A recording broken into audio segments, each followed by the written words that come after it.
आज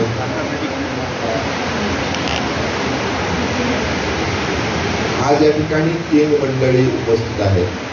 यात महत्वाचे म्हणजे अखिल भारतीय मराठी साहित्य संमेलनाचे माजी अध्यक्ष माननीय भारत सासरे,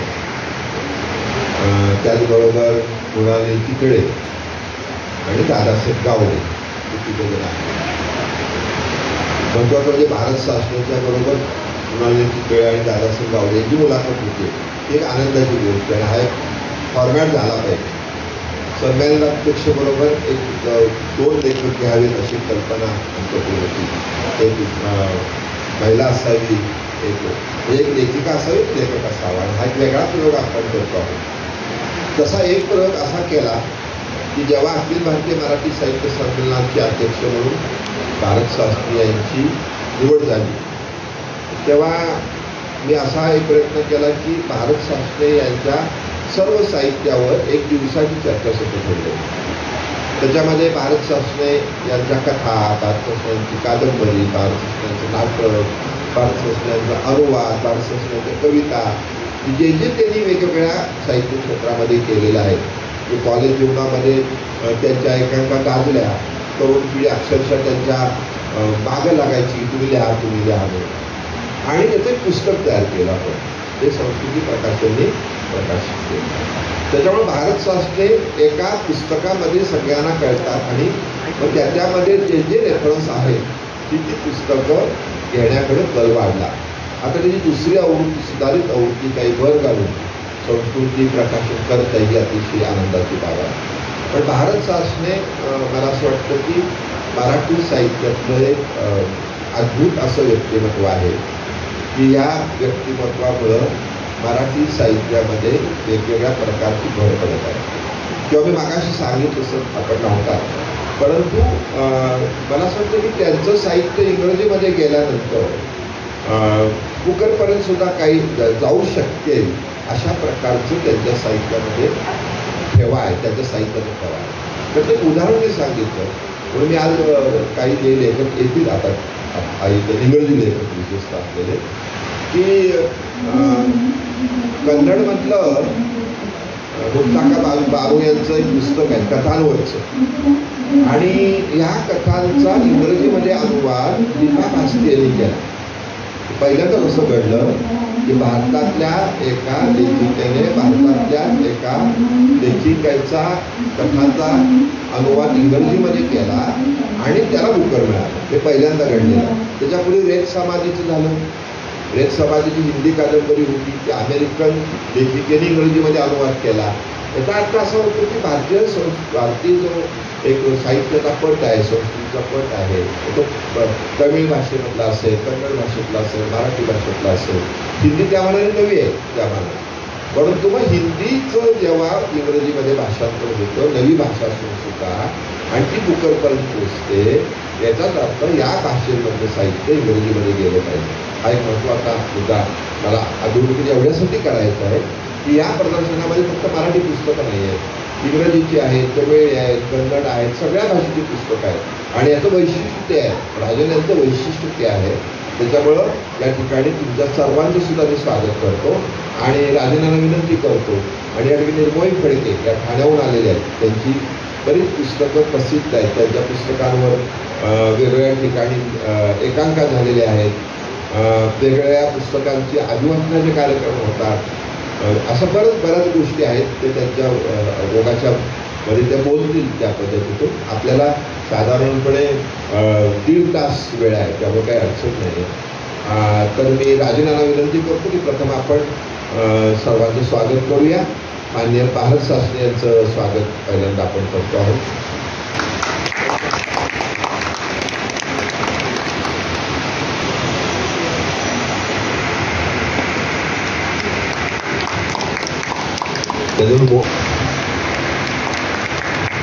आणि निर्मोही फडके ज्या ठाण्याहून आलेले आहेत, ते जे मुलाखत घेणार आहेत त्यांना असं वाटावं की मला ठाण्यात पुण्यात ठिकाणची मुलाखत घ्यायची आहे. धन्यवाद. राजन, या ठिकाणी पुन्हा स्वागत. प्रत्येक सेशनला असंच होतंय की सुरुवात काही 10-15 लोक असतात आणि त्यानंतर जसं जसं लोक येतात आणि आपलं सेशन चालू असतं. ह्याच पद्धतीने आपलं आजचं सेशन लेखक आपल्या भेटीला काल अंग्रेजी लेखकांचा झाला, आज मराठी लेखकांचा लेखक आपल्या भेटीला कार्यक्रम आहे. प्रदर्शन उद्या संध्याकाळी 8 वाजेपर्यंत सर्वांसाठी आहे. हे सेशन संपल्यानंतर वेळात वेळ काढून प्रदर्शनाला आवर्जून भेट द्यावा असं नम्र विनंती. सेशन चालू करतो. पुस्तक जत्रा चालू आहे आणि त्या निमित्ताने आयोजित केलेल्या ह्या मुलाखतीच्या कार्यक्रमासाठी आपण सर्वजण इथे उपस्थित आहात. सर्वप्रथम मी आयोजकांचे आभार मानते की व्यक्तिशः मला आणि आम्हाला सर्वांना इथे बोलवलं आणि आपले काही विचार व्यक्त करण्याची संधी दिली, म्हणून मनापासून आभार. आज 3 वक्ते आपल्याकडे आहेत आणि त्यांच्याशी आपण संवाद साधणार आहोत, गप्पा मारणार आहोत. त्यांच्या काही भूमिका, त्यांचे काही विचार, लेखन प्रक्रिया याबद्दल आपण जाणून घेणार आहोत. जत्रेचं स्वरूप आपण म्हणजे नाव दिलेलं आहे, त्यामुळे पूर्वीच्या काळी जशी गावागावांमध्ये असायच्या जत्रा किंवा आजही असतात, पुस्तकांची जत्रा करण्याची एक अभिनव कल्पना ही आहे की त्यामध्ये विविध वाचकांनी, विविध वयोगटातल्या वाचकांनी यावं आणि पुस्तकं हाताळावीत, पुस्तकं विकत घ्यावीत, ती वाचावीत. आणि एवढंच नव्हे तर त्या पुस्तकांना मूर्त रूपामध्ये आणणारा जो लेखक आहे त्या लेखकालाही पाहावं, त्याला भेटावं, त्याच्याशी बोलावं, त्याचे विचार जाणून घ्यावेत. हा एक प्रमुख हेतू या सर्व आयोजनामागचा आहे आणि आज त्याची नितांत गरज आहे असं मला वाटतं. सर्वच प्रकारच्या भाषांच्या पुस्तकांसाठी, लेखनासाठी, साहित्यासाठी आणि साहित्यिकांसाठी अशा प्रकारचे उपक्रम राबवणं, करणं, आयोजित करणं हे आवश्यक आहे. ह्या सगळ्या उपक्रमांना, पुढच्याही उपक्रमांना तुमच्या मनापासून शुभेच्छा. मुलाखतीला आपण सुरुवात करते. जसं मी आत्ता म्हटलं तसं मुलाखत नव्हे, हा एक संवाद असेल आणि या संवादातून ह्या 3ही लेखकांचं साहित्यिक व्यक्तिमत्व जे आहे ते उलगडण्याचा, त्याला जाणून घेण्याचा आपण प्रयत्न करणार आहोत. आत्ताच ह्या सत्राच्या पूर्वी आपण एक मुलाखत पाहिली जी अतिशय एका वेगळ्या क्षेत्रातल्या, वेगळ्या विश्वाबद्दलची माहिती देणारी अशी मुलाखत होती आणि ती म्हणजे सैन्य दल. आणि ह्या सैन्य दलाच्या विषयी जाणून घेताना एक ग्रुप कॅप्टन अभिजित खेडकर यांनी एक असं वाक्य म्हटलं की मनसा, वाचा आणि कर्मणा ह्या 3ही गोष्टी सर्वांनी लक्षात आणि जास्त करून युवा पिढीने लक्षात ठेवायला हव्यात. तर मला असं वाटतं की ह्या सगळ्यांनीच लक्षात ठेवायला हव्यात आणि लेखक जो असतो, जो आपल्या मनातून हे सगळं निर्माण करत असतो आणि आपल्या लेखणीतून ते त्याच्या समोरच्या कागदावरती उतरत असतं, ते एक त्याचं कर्म आहे, अशा कर्मसिद्धांत आहे, अशा पद्धतीने तो ते सगळं करत असतो. ही सगळी प्रक्रिया कशी असते हे आपण जाणून घेतोय आणि म्हणून मला असं वाटतं की ते 3 शब्द जे आहेत ते 3 शब्द आपल्या सर्वांसाठीच महत्त्वाचे आहेत आणि त्यालाच तोच एक धागा आणि तोच दुवा धरून मी या मुलाखतीला सुरुवात करते. आणि आज पहिला संवाद आपले माजी संमेलनाचे अध्यक्ष भारत सासणे सर यांच्याशी बोलताना जे यांच्यापासून मी सुरुवात करते आणि सर आपलं स्वागत. धन्यवाद. नेहमी मुलाखतीमध्ये पहिला प्रश्न असाच असतो की तुमच्या लेखनाची सुरुवात किंवा ह्या क्षेत्राची सुरुवात, या करिअरची सुरुवात कशी झाली, कोणत्या साधारण वयापासून झाली किंवा त्यामागच्या प्रेरणा कोणत्या, हे तर तुम्ही सांगालच. पण त्याच अनुषंगाने म्हणजे तुमचं क्षेत्र, तुम्ही ज्या क्षेत्रामधून आत्तापर्यंत काम करत आलात, प्रशासकीय क्षेत्र सरांचं होतं, जिल्हाधिकारी म्हणून सर निवृत्त झाले, बीड जिल्ह्याचे सर तुम्ही जिल्हाधिकारी होतात आणि त्यामुळे भारतीय सेवेत, भारतीय प्रशासनाच्या कार्यकाळामध्ये असताना सुद्धा सरांनी आपलं लेखन, आपली लेखणी चालू ठेवली. तर हा जो सगळा एक त्याच्यातला जो दुवा आहे की आम्हाला असं वाटतं की भारतीय प्रशासकीय सेवा, IAS ऑफिसर आणि ह्या सगळ्या गोष्टी, पूर्ण हे कार्यक्षेत्र वेगळं आहे आणि आमचं साहित्य क्षेत्र वेगळं आहे. लेखक हा असा एक औरा घेऊन जगत असतो का, अशा प्रकारची एक विचारधारा सामान्य वाचकाची, आमच्यासारख्या लेखकांची सुद्धा असते. तर हा सुद्धा एक सांगा तुम्ही कसा जुळवला आणि याची सुरुवात कशी झाली याबद्दल सांगा. सर्वप्रथम धन्यवाद देतो, कारण आम्हा तिन्ही लेखकांना या ठिकाणी आपण बोलवलं आणि आमचे विचार या ठिकाणी आपण ऐकून घेण्यासाठी उत्सुक आहात. याबद्दल तिघांच्या वतीने मी पहिल्यांदा आभार मानतो आपला. या ठिकाणी जे मुद्दाम उपस्थित झालेले आहेत ऐकण्यासाठी त्यांचेही आभार मानले पाहिजेत, कारण वेळात वेळ काढून त्यांनी या ठिकाणी उपस्थिती नोंदवलेली आहे. आता 2-3 मुद्दे, पण त्याच्या आधी एक सहज आपल्याला सांगायचं म्हणजे इथे असं सांगण्यात आलं की महत्त्वाचं म्हणजे भारत शासन इथे आहे. असं नाही आहे. त्याच्याबरोबर असलेले दुसरेही 2 लेखक आहेत, तेही महत्त्वाचेच आहेत. त्यामुळे आम्ही तिन्ही एकाच हेतूने या ठिकाणी आलेलो आहोत. आता 2-3 प्रश्न आपण विचारलेत की साधारणपणे केव्हा सुरुवात झाली हा एक नेहमीचा प्रश्न असतो. त्याची उत्तरं मी अनेक वेळेला दिलेली आहेत. जे काही आपण करिअर निवडलेलं आहे ते करिअरचा आणि लेखनाचा काय संबंध आहे का, एकमेकांना ते पूरक आहेत की नाही, हा दुसरा प्रश्न आहे. त्याचं देखील उत्तर आपल्याला द्यावं लागेल मला. आणि हा सांधा कसा जोडला याच्याबद्दलची माहिती द्यायची आहे.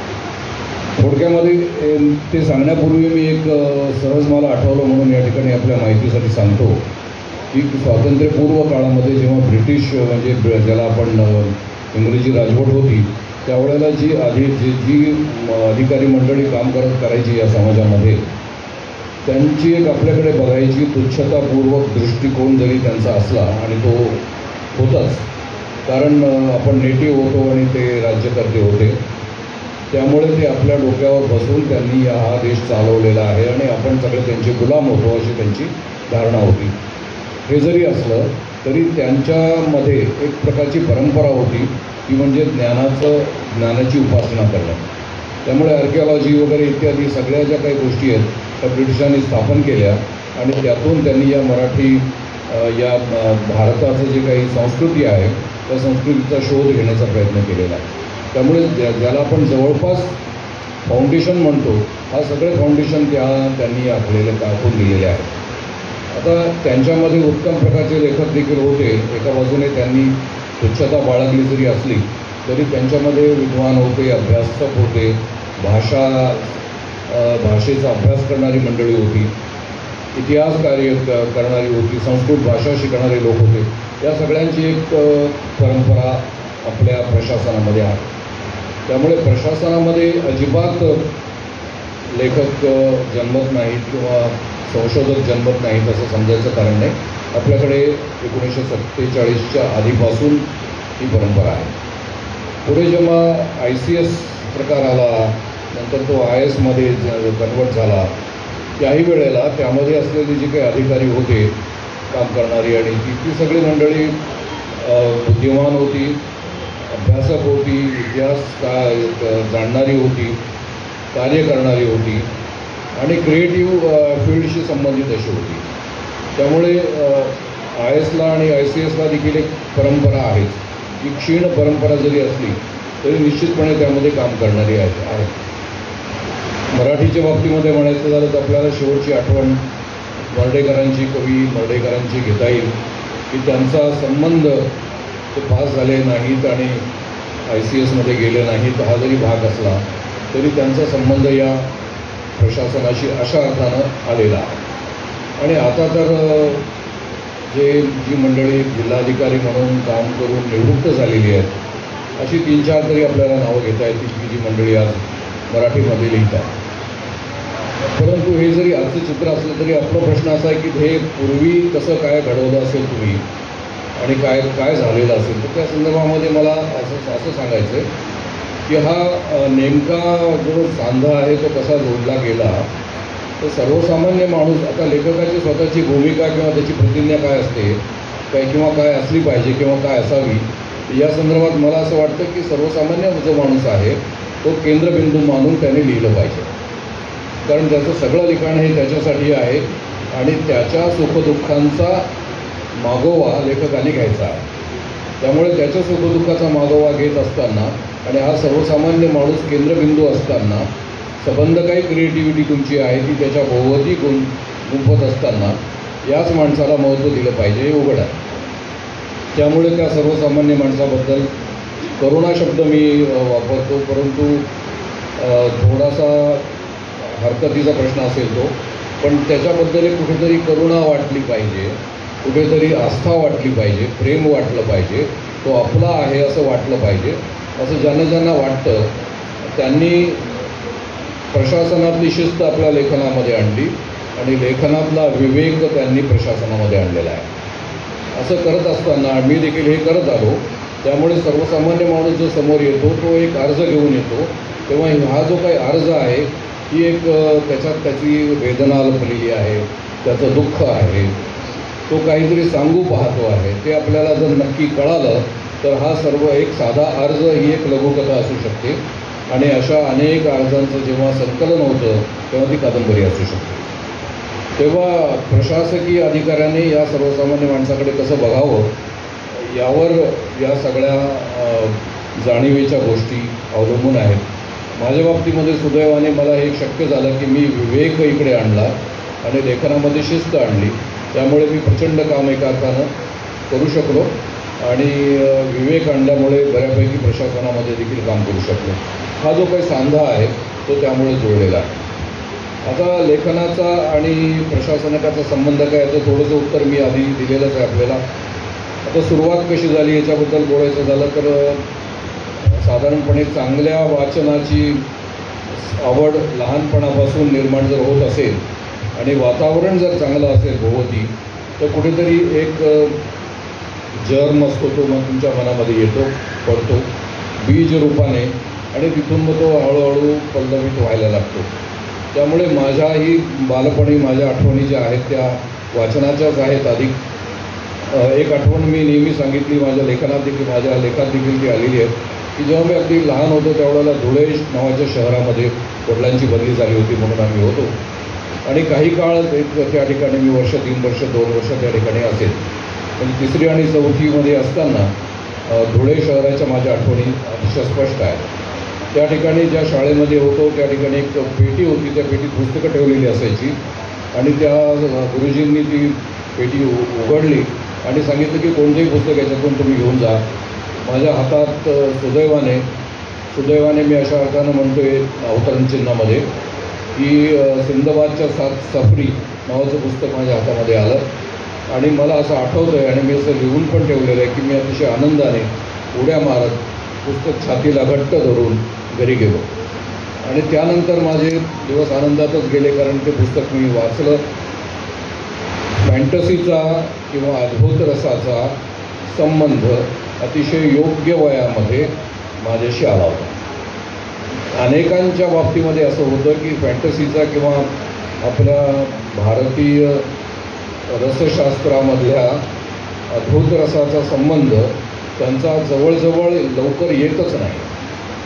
अशी माणसं शुष्क होतात, पोटार्थी होतात, अतिशय सामान्य जीवन जगतात, कल्पनेचे पंख त्यांना फुटत नाही, तरलता येत नाही, संवेदना जास्त स्पष्ट होत नाही,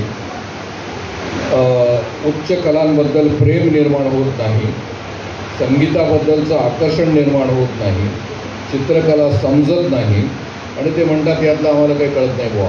आणि हे म्हणत असताना अभिमानाने सांगतात त्यामध्ये आम्हाला काही कळत नाही. जेव्हा पिकासोची चित्र पहिल्यांदा भारतामध्ये इंट्रोड्यूस व्हायला लागली त्यावेळेला तो नेहमीचा विनोद सर्वसामान्य माणूस करायचा. त्या मला आठवतं आहे, तुम्हालाही आठवत असेल की त्याचं चित्र उलटं लागलं होतं आणि ते उलटं लागलं असतानासुद्धा ते विकलं गेलं आणि त्याची खूप प्रशंसा व्हायला लागली.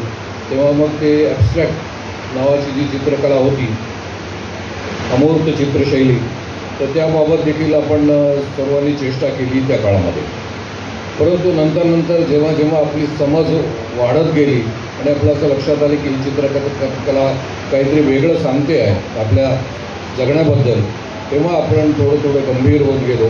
तीच गोष्ट नाटकाबद्दलची सुद्धा झाली, तीच गोष्ट लेखनाबद्दलसुद्धा झाली. त्यामुळे ॲब्स्ट्रॅक्ट लिहिणारी जी मंडळी होती तो 70च्या नंतरचा कालखंड साधारणपणे आलेला आहे. त्या मंडळींनी सुरुवात केलेली होती.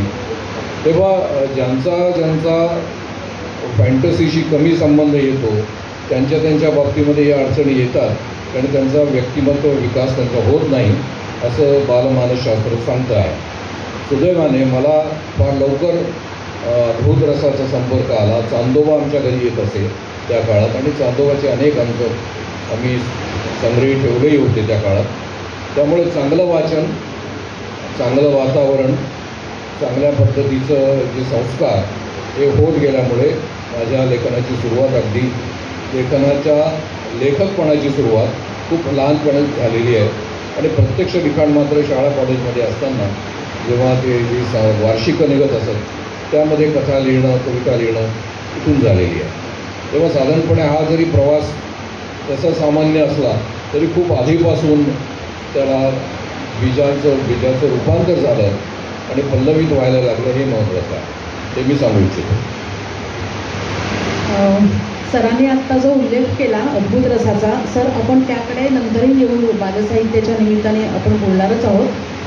एक आत्ता जे सर म्हणाले की जी सगळी एक परिपोष होणं जे लागतं किंवा परिपोषण होणं जे लागतं भावनांचं, ते बालपणी झालं तर त्याचं पुढल्या आयुष्यामध्ये लेखकासाठी ते फार फायदेशीर ठरतं.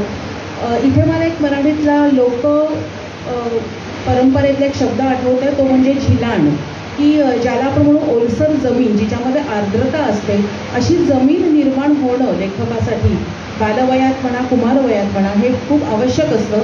आणि ते झिलाण किंवा ती जसं आत्ता पुस्तकांची पेटी सरांनी ज्याचा उल्लेख केला, तर त्याचाच दुवा घेऊन मला सर तुम्हाला असं विचारावं असं वाटतं की तुमच्या आयुष्यामध्ये अशा प्रकारची ही जमीन, कारण तुम्ही गावाकडनं आलेला आहात आणि ह्या अशा प्रकारचं झिलाण तुमच्या लहानपणापासून तुम्हाला आयुष्यामध्ये मिळालं का किंवा कसं त्याची निर्मिती होत गेली?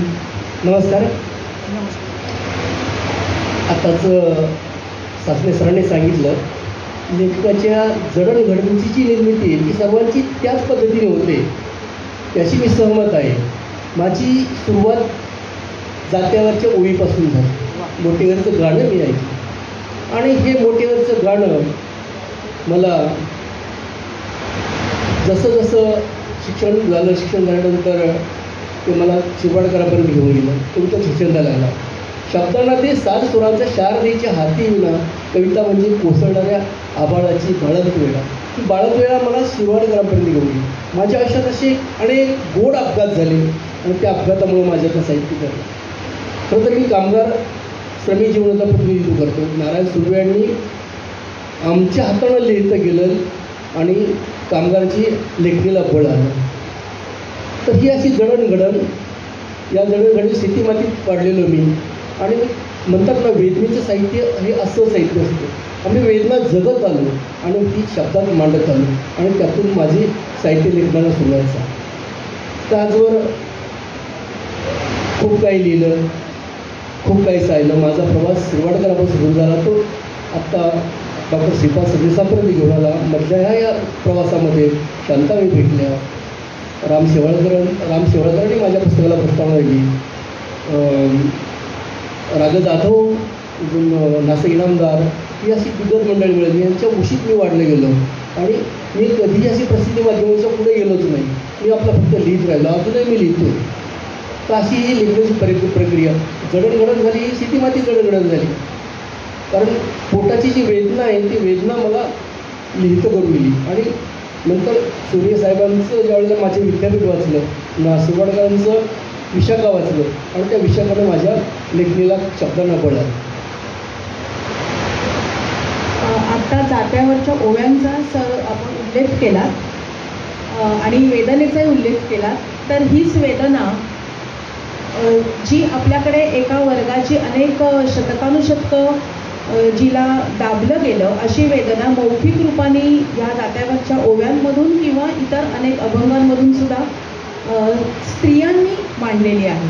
आणि त्याचाच धागा पकडून मला ते तुमच्याकडे यायचं आहे की आज स्त्री लेखक किंवा स्त्रियांचं साहित्य हा एक खूप अभ्यासाचा आणि वेगळा विषय आहेच. पण तत्पूर्वी मला तुम्हाला असं विचारायचं की विविध अंगाने आपण लेखन करत असता, वेगवेगळ्या प्रकारचे साहित्य प्रकार आपण हाताळलेले आहेत, पण त्या सगळ्यामध्ये तुम्हाला मनापासून आवडणारा असा, लेखनासाठी आवडणारा असा साहित्य प्रकार कोणता आणि का?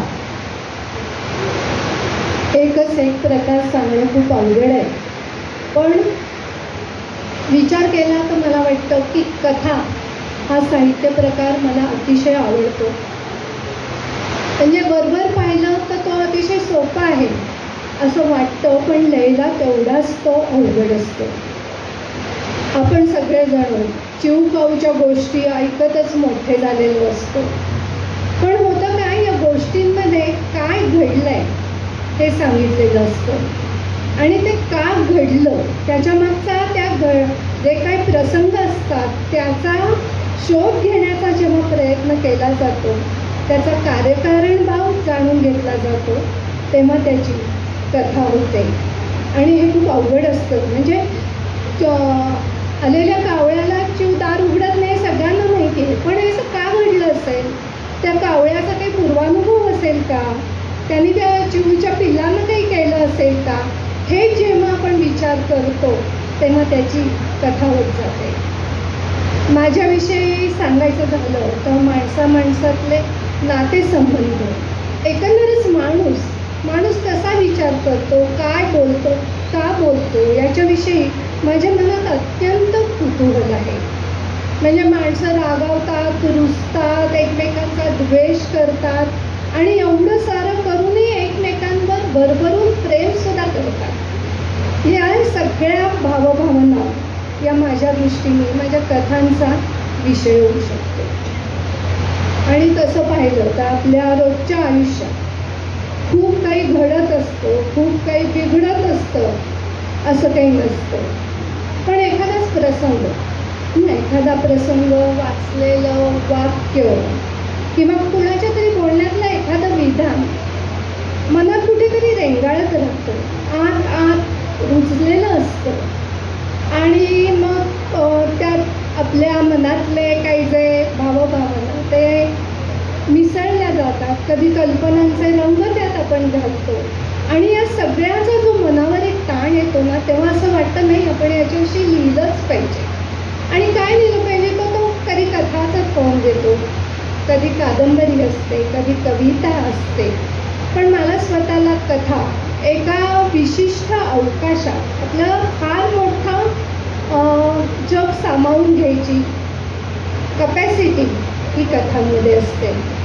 आणि मला नेहमी वाटतं की हे तुकड्या तुकड्यानी जेव्हा मनात असतं ना, ते तुकडे जुळवणं म्हणजे जिक्सॉ पझल तयार करण्यासारखं असतं. म्हणजे जिक्सॉ पझलला सुद्धा एक चौकट असते, पण चौकट नसलेल्या, वेस नसलेल्या गावासारखं ही आपली कथा पुढे पुढे जात असते. मग कधी मी अडखळते, कधी उद्विग्न होते, कधी कथा अर्ध्यावर सोडून द्यावी लागते. पण जेव्हा मनात जे काही असतं तेव्हा जे कथारूप घेतो तो क्षण मात्र एक निव्वळ आनंदाचा क्षण असतो. म्हणजे ही कथा कोण वाचेल, कुठे छापून येईल, ती बक्षीस पात्र ठरेल का नाही, कसा त्याला रिस्पॉन्स मिळेल, हे त्यावेळी काहीही मनात येत नाही. पण नंतर मग मी ती कथा काही महिने दूर सारते, मग माझ्यातलाच संपादक जागा होतो, मग त्याच्यावर संस्कार केले जातात. कधी कधी ती मलाच पसंतीस उतरत नाही, पण जेव्हा मला वाटतं नाही ठीक आहे, हे आहे बरं आहे, तेव्हाच ती प्रकाशकाकडे किंवा एखाद्या मासिकाकडे पाठवलेले जाते. तुम्हाला एक छोटासा अनुभव यांनी सिंदबादचा उल्लेख केला म्हणून सांगते की कसं घडत जातं. माझं सिंदबादचा म्हातारा म्हणून एक कथा आहे. तेव्हा मी स्त्री मासिकात नोकरी करत होते आणि दुपारी 3-3:30ला मी माझं वाहन चालवत घरी यायची. तेव्हा बसस्टॉपवर कोणी उभं असलं तर मी कर्वेनगरमधनं डेक्कनला यायची, तर त्यांना मी साधारण लिफ्ट द्यायची जवळपास असेल तर. एक दिवस एक गमतीशीर विचार आला. कल्पना कशी असते ती सांगते की ही जी पण बाई मी गाडीत घेतली आहे ती जर उतरलीच नाही तर काय होईल, मी तिला कुठेही सोडू शकेन आणि मग ती का उतरणार नाही, तिने माझं घर पाहिलं असेल, चोरीच्या माणसांनी माझ्या यात आलेली असेल का. पण मग अशा पद्धतीने लेखन करणाऱ्यातली मी नाही, रहस्यकथा किंवा अशा पद्धतीने मग विचार करताना वाटलं की कदाचित ती अल्झायमरची पेशंट असू शकेल. मग त्याविषयी मी प्रचंड वाचन केलं. पण आपण जे वाचतो त्याची कुरघोडी कथानकावर कोण चालणार नसते. म्हणजे माझ्या लक्षात आलं की अल्झायमर या विषयावर मला कथा लिहायची नाही आहे, तर अल्झायमरची भीती जी एक साठी उलटलेल्या माणसांच्या, अनेक माणसांच्या मनात असते, त्या भीतीवर मला कथा लिहायची आहे. आणि मग कल्पनेतनं ती साकारत जाते. मग मी जिथे जिथे काम केलं तर मी महर्षी कर्वे स्त्री शिक्षण संस्थेत काम केलं होतं, तिथला वृद्धाश्रम, मग त्या निमित्ताने पोलीस स्टेशनमधले अनुभव, हे सगळे एकत्र गुंफत ती बाई कोण असेल याची कल्पना करत मी ती कथा लिहिली. ती सिंदबादचा म्हातारा, की तो कसा उतरला याचा शोध मला घ्यायचा नव्हता, पण तो चढलाय माझ्या मनावर आणि माझ्या गाडीत आहे, अशा पद्धतीने ती पुढे गेली ती. आणि मला नेहमी वाटतं की कथा लिहिणं म्हणजे आपल्या मनात वर्षानुवर्ष घर करून राहिलेली माणसं असतात ना, त्यांना घर करून देणं असतं. माणसाच्या यातली संगती विसंगती यांचा शोध घेणं असतं. कधी त्याची उत्तरं मिळतात, कधी मिळत नाही, पण तरी ती कथा होऊ शकते. वा, फार छान सांगितलं की माणसांना घर करून देणं म्हणजे कथा लिहिणं असतं. आणि ह्या कथेच्याच याच मुद्द्याला धरून मला सर तुम्हाला विचारायचं आहे, कारण दीर्घकथा हा मराठी साहित्यातला एक ज्याला स्वायत्त असं स्वरूप देण्याचं भरीव काम आपल्या लेखनाने केलेलं आहे. आणि लघुकथेचा प्रांत तर मराठीचा समृद्ध आधी होताच. लेखिका ज्या 1915 पासून स्त्रियांनी लेखन सुरू केलं कथा प्रांतामध्ये, त्याच्याही आधी लेखक लिहितच होते. त्यामुळे मराठीचा कथा प्रांत हा समृद्ध होता, परंतु त्याच्यामध्ये दीर्घकथा हा एक वेगळा असा वेगळं असं दालन वाचकांसाठी आणि लेखकांसाठी सुद्धा खुलं झालं. आणि त्याला मुख्य प्रवाहामध्ये आणण्याचं काम आपल्या लेखनाने, आपल्या दीर्घकथांनी केलेलं आहे. तर कादंबरिका, दीर्घकथा आणि लघुकथेचा पुन्हा विस्तार अशा या सगळ्या सरमिसळीमध्ये नक्की दीर्घकथा हा एक स्वायत्त रूपबंध, याच्याकडे आपण कसं पाहता याबद्दल सांगा. खरं तर ही चर्चा फार चांगली आहे, कारण हा थोडासा जरी तांत्रिक असा जरी भाग असला तरी त्याबद्दल आपण बोललो पाहिजे. आत्ताच मृणालिनी यांनी जे सांगितलं की तुम्ही फॉर्मलेस फॉर्मबद्दल काहीतरी बोललेला, त्यामुळे तुमची वेगळी मुलाखत घेतली पाहिजे. फॉर्म काय आहे कथेचा, तर तो फॉर्मलेस फॉर्म काय असतो त्याचं तुम्ही इंडिकेशन दिलेलं आहे, ते महत्त्वाचं आहे. तर त्या संदर्भामध्ये मला थोडंसं पुढे बोलायचं होतं, परंतु हा प्रश्न आपला असा आहे की कथा, दीर्घकथा, लघु कादंबरी. आता ही गोष्ट खरी आहे की एका अपघाताने म्हणा किंवा नकळतपणे माझ्याकडून दीर्घकथा झालेल्या आहेत सुरुवातीला, आणि काही समीक्षकांच्या मताने, त्यांच्या मते यामध्ये त्याच्या आधी दीर्घकथा लिहिली जात नव्हती असं नाही. जी कुलकर्णी होते, चित्रम खानोलकर होते, त्याची आधीची मंडळी होती. परंतु हळूहळू दीर्घकथा हा जर फॉर्म मानला तर तो फॉर्म म्लान व्हायला लागलेला होता, मळायला लागलेला होता. त्याच्यामध्ये थोडीशी जी काय जो जीव असतो तो कमी कमी व्हायला लागलेला होता. अशा परिस्थितीमध्ये मी दीर्घकथा जाणीवपूर्वक लिहायला लागलो. या कारणामुळे त्या दीर्घकथा या कथित फॉर्ममध्ये प्राण फुंकला गेला, अशा अर्थाने मी प्रणेता आहे असं म्हटलं गेलेलं आहे. तर त्यामुळे नम्रपणे मी ते अर्थातच नाकारतो, कारण मी श्रेय घेणं योग्य नाही. माझ्या आधीचेही लोक होते, माझ्या बरोबरीने लिहिणारे होते, पण एक नक्की झालं की दीर्घकथेकडे सर्वांचं लक्ष गेलं. आणि प्रामुख्याने मी जे सतत म्हणत आलो की दीर्घकथा हा एक वेगळा लघुकथेच्याच प्रांगणामधला पण वेगळा साहित्य प्रकार असू शकतो, याकडे सगळ्यांचं लक्ष गेलेलं आहे हळूहळू. अन्य भाषांमध्ये काय होत होतं की जसं उदयप्रकाश यांनी लिहून ठेवलेलं आहे की मी जेव्हा दीर्घ लघुकथा लिहितो त्यावेळेला त्याला लंबी कहाणी म्हणतात, मी जेव्हा लंबी कहाणी लिहितो त्यावेळेला त्याला लघु कादंबरी म्हणतात, आणि जेव्हा मी दीर्घकथा लिहितो त्यावेळेला ते म्हणतात की ही लांबलेली कथा आहे. आणि जेव्हा आणखीन लांबते त्यावेळेला ती कादंबरी म्हणतात, अशा प्रकारची तक्रार त्यांनी नोंदवलेली आहे. त्यामुळे व्याख्येची जी काही सरमिसळ आहे आणि जो काही गोंधळ आहे तो त्या भाषेमध्ये देखील आहे हे आपल्याला लक्षात येतं. आता आपल्यापुरतं जर बोलायचं झालं तर आपण जसं म्हटलं तसं लघुकथेचा प्रांत हा अधिक समृद्ध होता. अनेक दिग्गजांनी कथा लिहिलेल्या आहेत, स्त्रियांनी पण लिखाण केलेलं आहे आणि समाजामध्ये जे काही भोवती चाललेलं होतं तो समाज आणि तिथला माणूस हा लघुकथेमध्ये अतिशय समर्थपणे आलेला आहे. अर्थात तत्पूर्वी जर बघायचं झालं तर शॉर्ट स्टोरी याचं आपण रूपांतर स्वीकारलं लघुकथा म्हणून, पण त्याच्या आधी देखील आपण छोट्या मोठ्या प्रमाणामध्ये कथा लिहितच होतो. अगदीच मागे जायचं झालं आणि बघायचं झालं तर कथासरित सागर एक मोठा आपल्याकडे अतिशय मोठा असा पटल, असा मोठा ग्रंथ आपल्यासमोर आहे की ज्याच्यामध्ये सगळं जगणं आलेलं आहे माणसाचं.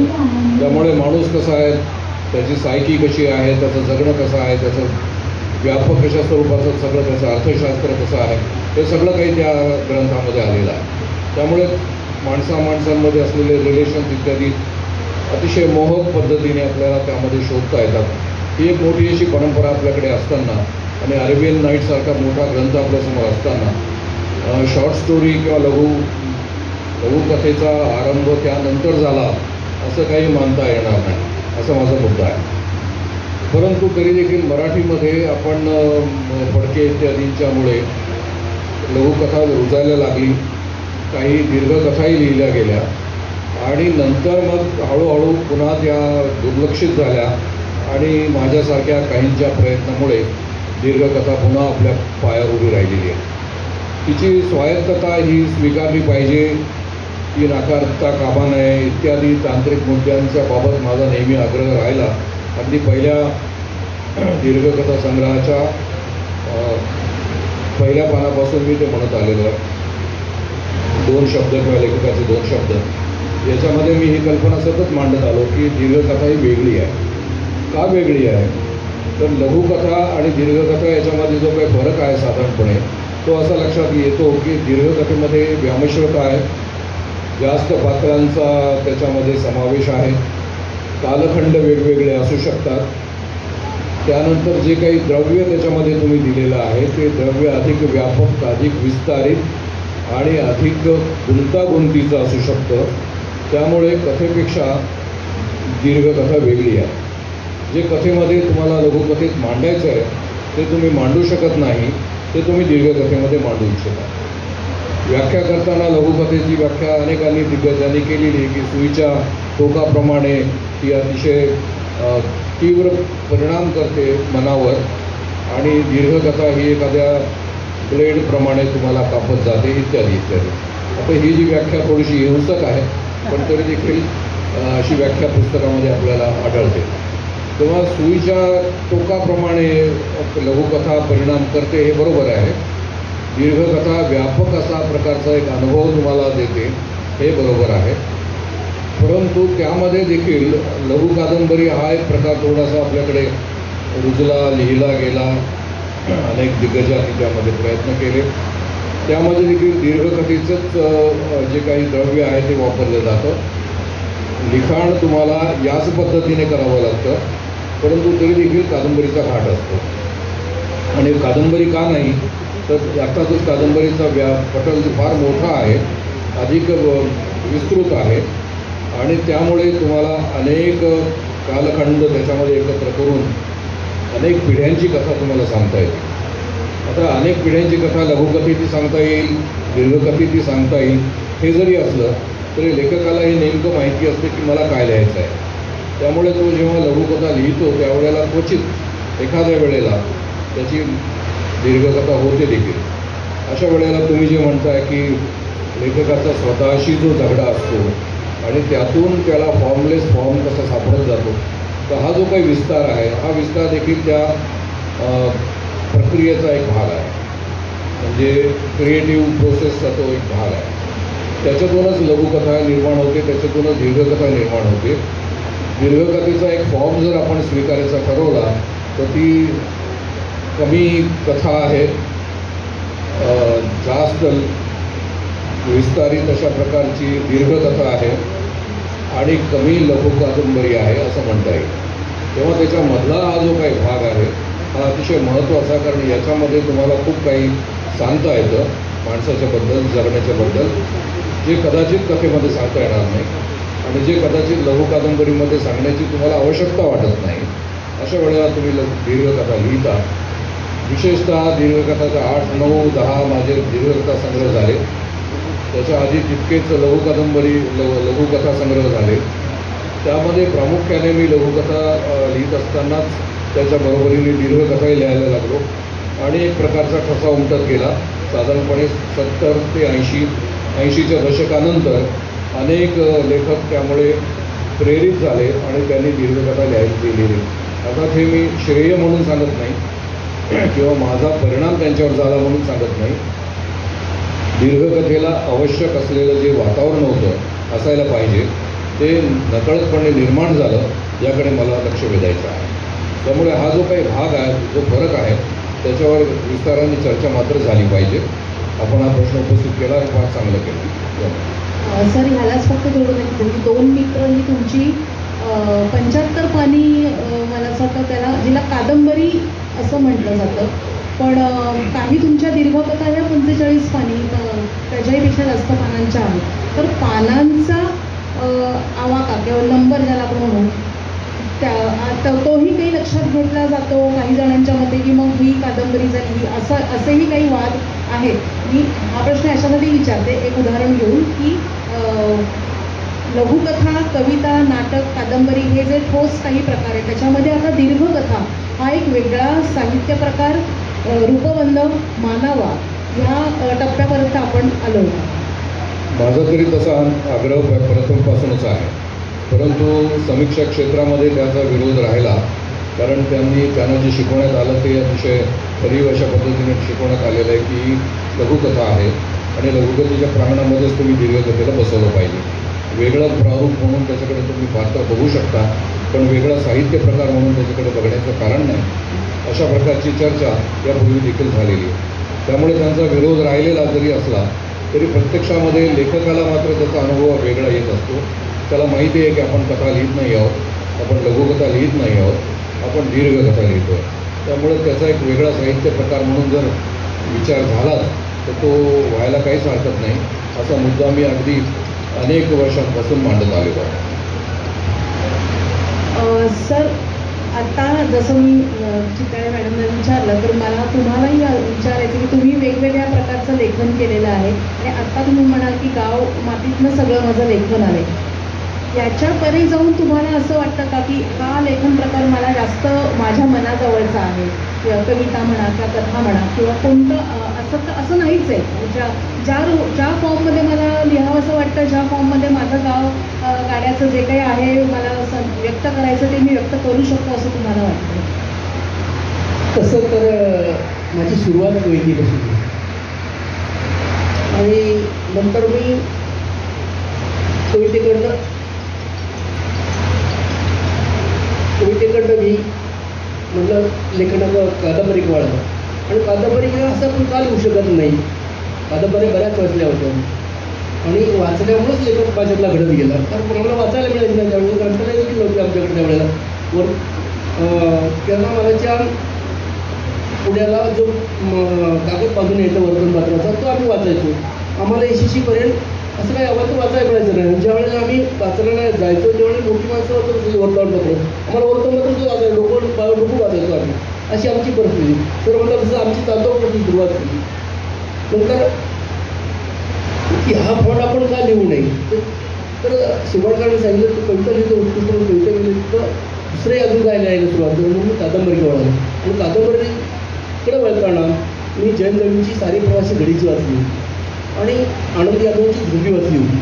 आणि मग जी वेदना होती झोंबीतली आणि आनंद यादव जयंत दळवींची सारी प्रवासी घडीची कोकणातली इरसाल माणसं, तसं मी घाट माथ्यावरची इरसाल माणसं आणि झोंबीचा जो संघर्ष होता शिक्षणाचा, तो संघर्ष माझ्या डोळ्यासमोर घडत होता आणि मी वास्तवादी लेखनाला जास्तीत जास्त प्राधान्य देतो.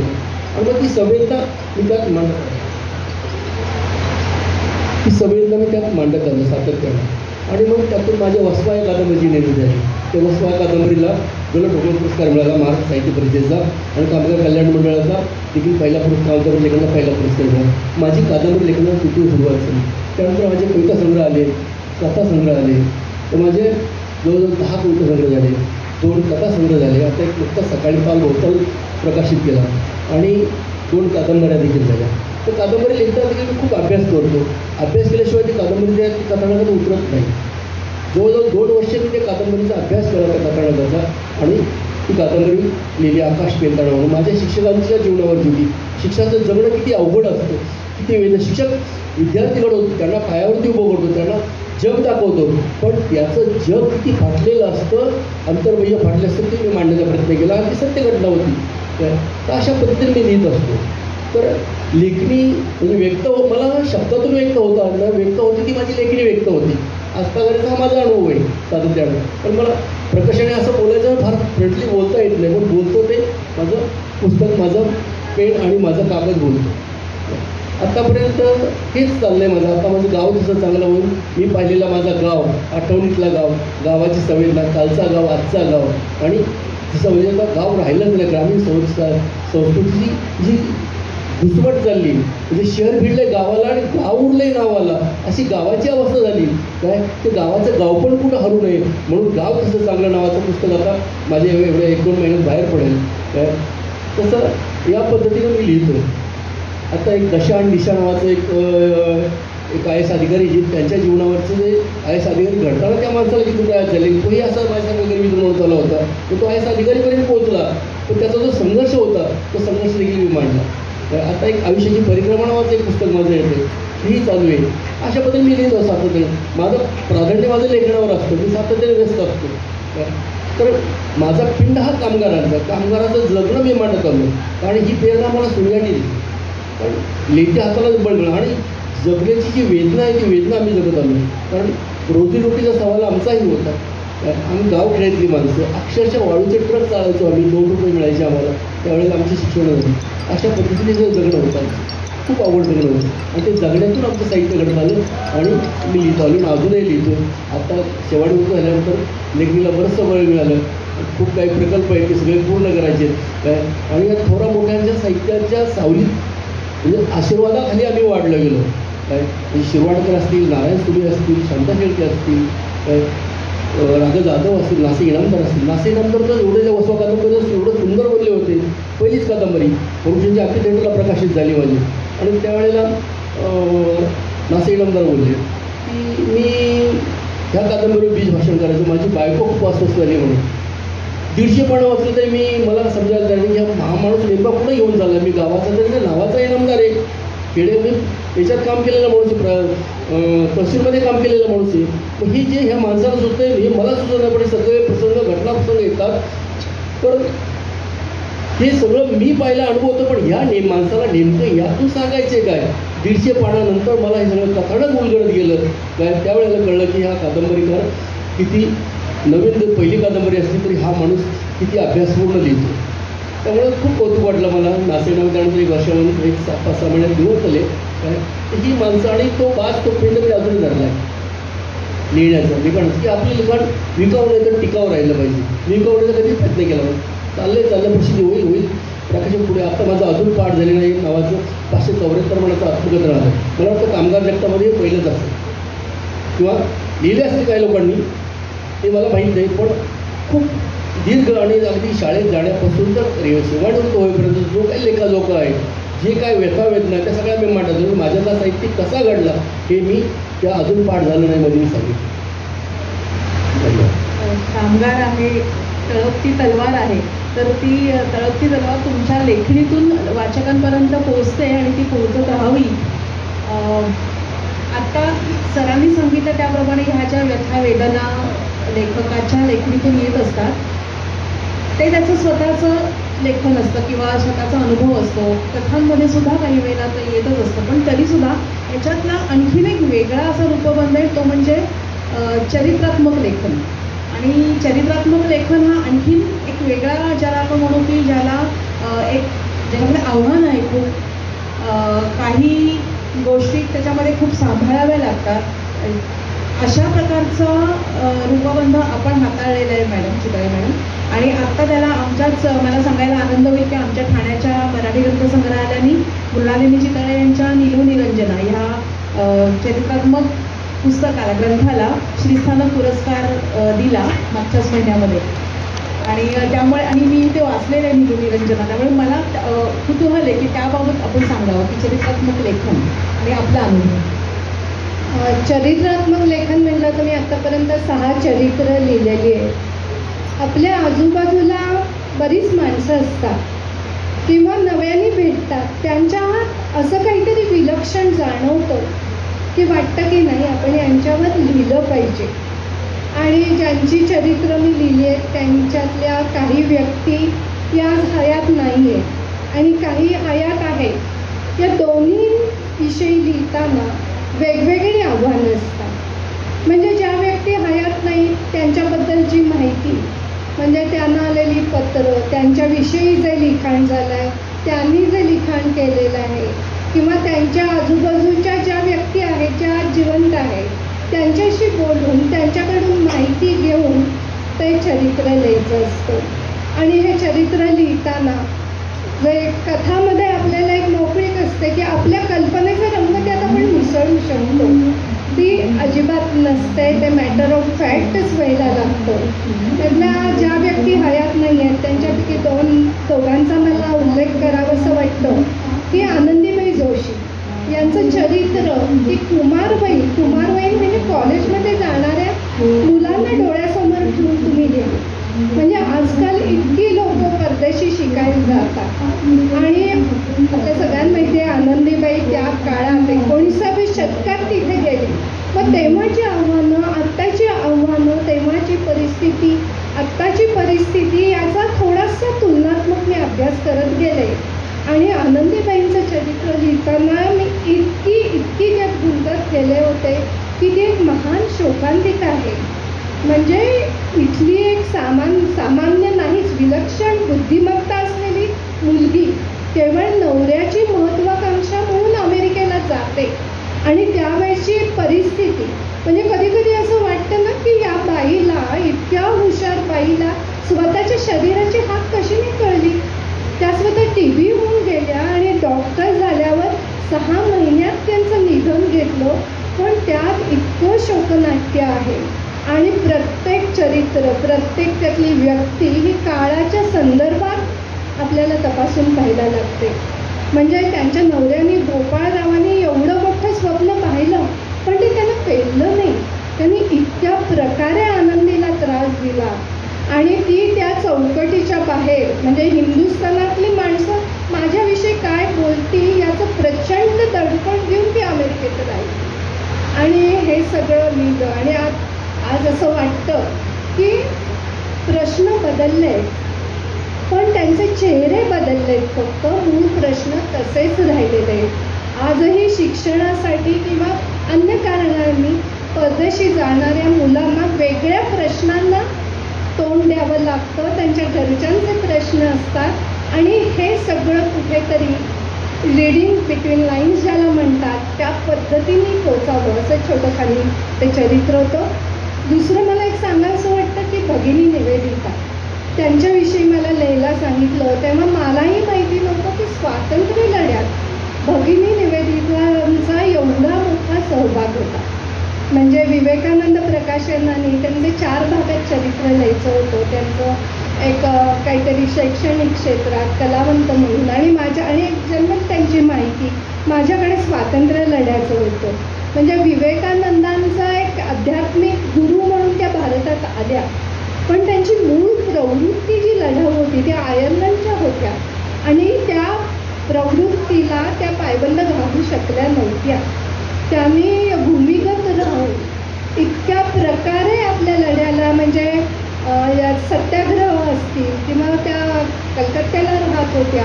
रवींद्रनाथांशी त्यांचं खूप चांगले संबंध होते. जगदीशचंद्र बोसांशी होते. आणि बोसांसारख्या माणसाला ब्रिटिशांनी कसं त्यांच्या बुद्धिमत्तेला कमी लेखलं होतं, अडचणी उभ्या केल्या होत्या, आणि निवेदितांनी त्यांच्यासाठी काय केलं हे सगळं वाचणं आता मी म्हटलं तसं निवेदिताचं लंडनमधलं घर मी पाहू शकत नव्हते, ते मी कल्पनेने उभं केलं आणि त्याला मर्यादा होत्या. तो काळाचा हे सोडून चालत नाही. आणि नंतरची जी चरित्र होती, एक डॉक्टर रवींद्र कोल्हे, स्मिता कोल्हे यांच्याविषयी मी चरित्र लिहिलं. मेळघाटात राहणारे हे डॉक्टर, ₹1 कन्सल्टेशन फी घेऊन त्यांनी सुरुवात केली, झाडाखाली दवाखाना काढला वगैरे वगैरे, आणि अक्षरशः अडचणींचे डोंगर त्यांनी पार केले. आणि या चरित्रानंतर मला एक इतका चांगला अनुभव आला की लेखक अशा प्रकारचे जे समाजसेवक असतात ते आणि वाचक यांच्यामधला एक दुवा होऊ शकतो. कारण ते इतक्या आडबाजूला राहतात की माझं चरित्र हे वाचल्यावर ते वर्षभरात त्याच्या 10 आवृत्त्या झाल्या. म्हणजे मराठीत हे खूपच अवघड काम असतं. तर अनेक जणं वाटायचं त्यांना मदत करावी आणि त्यांचा पत्ताच लागायचा नाही, त्यांचा फोन लागायचा नाही, पत्र पोचायचं नाही. लोक 50-50 हजाराचे चेक घेऊन माझ्याकडे यायचे. तर लेखक या दोन्हीमधला दुवा होऊ शकतो, हे फार मोठं समाधान मला या चरित्र लेखनाने दिलं. रवींद्र कोल्हे आणि स्मिता कोल्हे जगावेगळी माणसं आहेत. खरोखर सांगते, त्यांना जेव्हा पद्मश्री मिळाली, थोडंसं आत्मस्तुतीचा भाग आहे, तेव्हा डॉक्टरांनी मला फोन केला आणि सांगितलं की मी म्हणजे धुळीत पडलेलं नाणं होतं, ते तुम्ही उचललं, चकचकीत केलं, म्हणून ते दिल्लीपर्यंत पोचलं. म्हणजे ऐकताना सुद्धा अंगावर काटा आला, डोळ्यात पाणी आलं. पण हे एक खूप मोठं समाधान एक लेखक म्हणून घेऊन जातं. त्या झाल्या हयात व्यक्तींबरोबर चरित्र लिहिताना खूप काळजी घ्यायला लागते, कारण त्यांचं काम प्रवाही असतं. त्यांच्या आजूबाजूची माणसं असतात, त्यांच्या कामाविषयी वाद प्रतिवाद असतात, त्यात बदल होऊ शकणार असतात, पुढे भविष्यात काय घडणार आहे याचं भान लेखक म्हणून ठेवायला लागतं. आणि होतं काय ना, चरित्र लिहिताना त्या माणसालाही खूप कधी कधी असं लक्षात येतं, खूप काही सांगायचं असतं आणि त्यांच्या दृष्टीने हे सगळं महत्त्वाचं असलं तरी त्यातलं नेमकंपणे काय घ्यायचं याच्यासाठी एक आपला संपादक म्हणून एक कोर्स लागलेला असतो. म्हणजे गोधडी तुकड्या तुकड्यांची असली तर ती सुंदर कशी दिसेल, त्याची सुरुवात काय असेल. मी ऋतू मांडकेंचं चरित्र लिहिलं, अलकाताईंनी सांगितलं, तेव्हा त्याचं सुरुवात आणि त्याचा काय म्हणूया शेवट हे आपल्यातल्या लेखकांनी ठरवायचं असतं. आणि आत्ता ज्या पुस्तकाचा उल्लेख केला, नीलू निरंजना, ती तर माझी खूप जवळची मैत्रीण होती. त्यामुळे ते पुस्तक लिहिताना कुठेही तो गौरव ग्रंथ होणार नाही याचं भान मला ठेवायला लागत होतं. प्रत्येक चरित्र लिहितानाच ते ठेवायला लागतं की तो माणूस म्हणून कसा आहे, त्याचा माणूस पण मला शब्दात पकडायचं असतं. त्यांचे जे गुंतागुंतीचे प्रश्न असतात, पेचप्रसंग असतात, त्याला ते कसे सामोरे गेले. मी मगाशी म्हटलं, कथेत सुद्धा आपल्याला सगळ्याची उत्तरं मिळत नाहीच. मग उगाच ते ग्लोरिफिकेशन हे न करता तिथे ते कुठे थांबले हे समजून घ्यायचं असतं. एक सर्पमित्र म्हणून राजेश ठोंबरे, त्यांचं मी चरित्र लिहिलं. मी साप वगैरेच्या वाटेला जाणारा नाही, पण त्यांच्याशी बोलल्यावर लक्षात आलं की हा त्यांच्या आयुष्यातला छोटासा भाग आहे. इतके वेगवेगळे आयाम आहेत आणि साप, आपल्या देशात साप चावून मॅक्झिमम माणसं मरतात आणि साप हा वन्य प्राणी जास्त करून मानला जातो आणि त्याच्यावरचं अज्ञान आणि हे काहीतरी जीवित कार्य समजून ते ज्या पद्धतीने काम करतात ते खोडोपाडी कसं पोचायला पाहिजे या सगळ्या दृष्टीने मी त्यांच्यावर चरित्र लिहिलं. तर चरित्र लेखन हा सुद्धा एक अतिशय आनंदाचा भाग असतो. त्यात आपलं क्रिएटिव्हिटी नक्की असते. मी म्हटलं तसं काय घ्यायचं, काय सोडायचं आणि कशा पद्धतीने मांडायचं याचं ते असतं. नीलूच्या चरित्रालाही खूप चांगला प्रतिसाद मिळतोय. त्याच्या आता 3री आवृत्ती येते, त्याला 4 पुरस्कार मिळाले. आता पुरस्कार हा गुणवत्तेचा एकमेव निकष नसतो, पण ते लोकांपर्यंत पोचतोय हे लेखक म्हणून खूप छान अनुभव, आनंद देणारी अशी होते.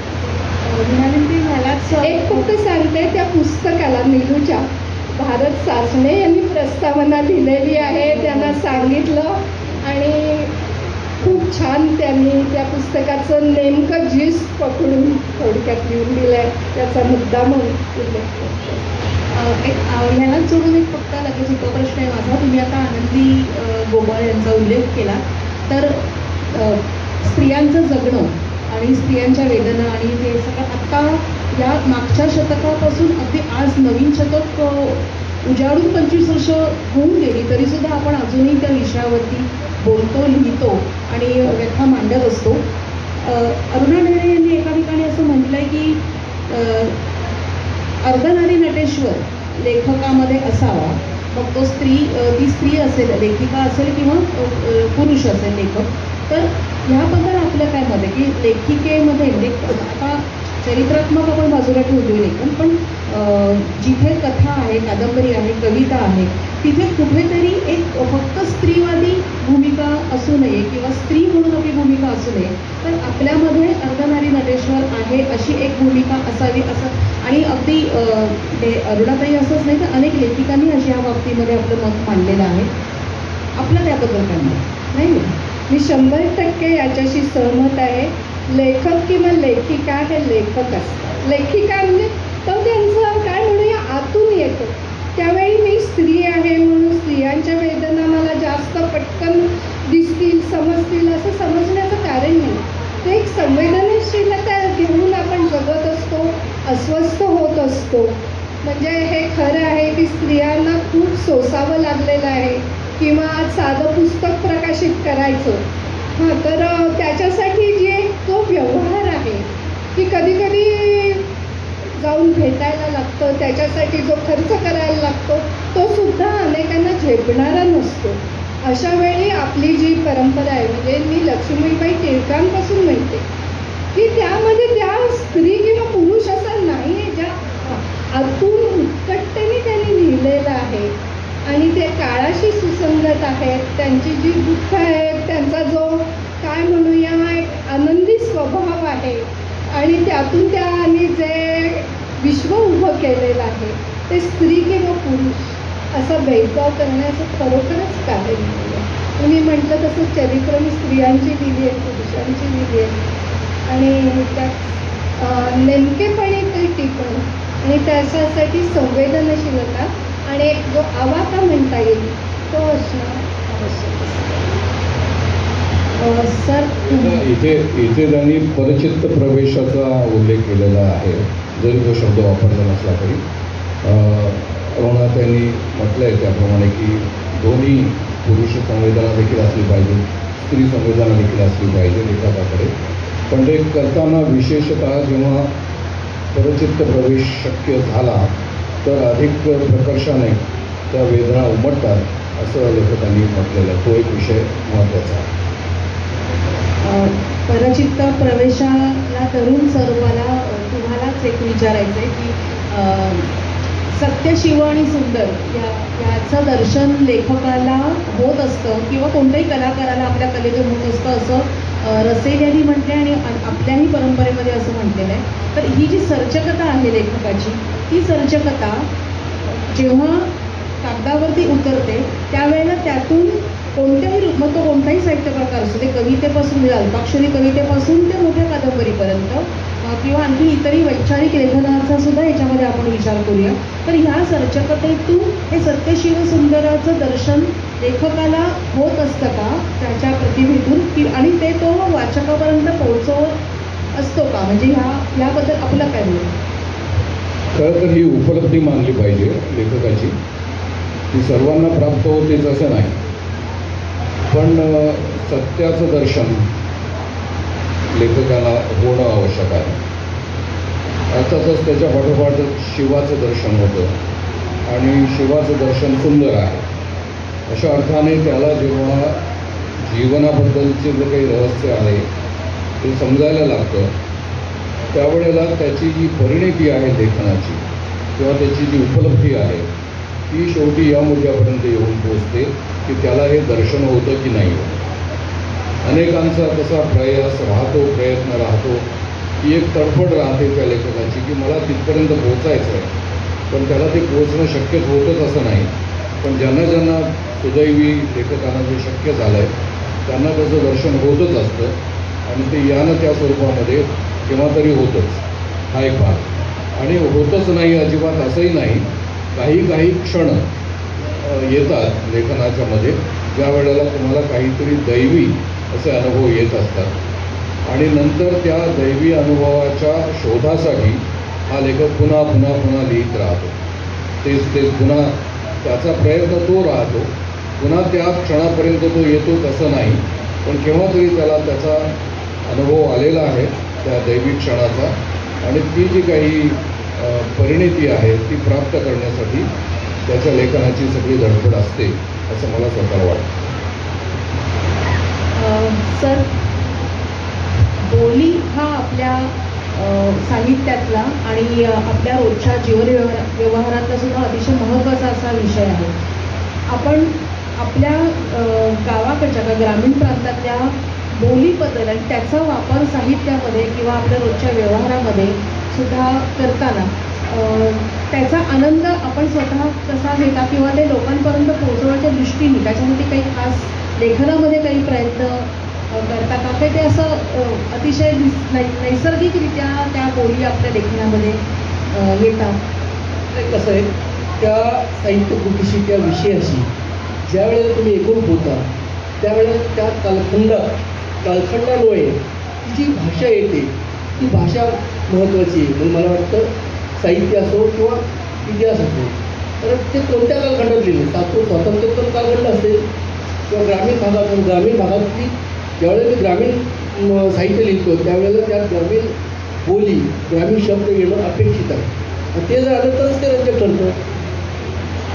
महत्त्वाचं ते आता मी आवडीवर लिहितो, तुकारामांची आवडी, तर आवडीची भाषा मी आवडीच्या जणू मी स्वतःच आवडी आहे आणि आवडीने काय भोगलंय ते मी त्या पद्धतीने संवाद लिहितो. तिचा आवडी बोलते आहे अशा पद्धतीने मी लिहितोय. मंजूश्री गोखलेंनी तुझ्याची आवडी लिहिली, ते वाचले. तुकारामाबद्दल बरंच काय वाचलं मी, पण असं मला वाटतं की कुठंतरी सहज चालतो की आवडीला पूर्ण न्याय मिळाला आणि म्हणून मी आता आवडी लिहायला घेतलं. आता जवळजवळ 8-10 पानं लिहून झाली त्याची. सकाळी पहाटे उठून लिहित होतो मी आवडी बोलते म्हणून. तर त्या आवडीचं मनोगत फरक आहे आपण म्हणतात ना, अशा पद्धतीने मी त्या आवडीची भूमिका जगतोय. आवडीमध्ये मी एकरूप झालोय, समरूप झालोय आणि समरूप होऊन मी लिहितोय. तरच ते लेखन होतं. आणि मी आत्तापर्यंत लेखनाचं हीच मूळ आहे माझ्या, की मी त्या प्रसंगाशी त्या माणसाशी एकरूप होतो.